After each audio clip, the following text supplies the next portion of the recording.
অনেকদিন পর নিজেকে নিয়ে কিছু কথা লিখলাম। ধ্বংসের দিকে তাকিয়ে মুচকি হাসি দেওয়া অদ্ভুত মানুষ আমি। হয়তো আমি পাগল, হয়তো অনুভূতির ভিতরে কোনো এক গভীর অতল দুঃখ বাসা বেঁধেছে।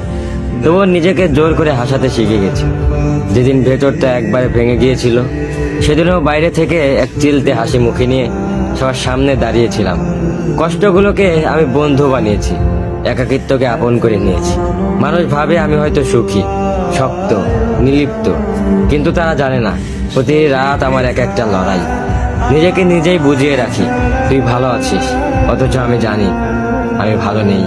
ভেঙে যাচ্ছি প্রতিদিন একটু একটু করে, আর এই ধ্বংস হওয়াটাকে যেন ভালোবেসে ফেলেছি। আমি সেই মানুষ যে হার মানার আগে হাসে, কারণ জানি কান্না দেখিয়ে লাভ নেই। পৃথিবী শুধু শক্তদের মনে রাখে, দুর্বলদের নয়।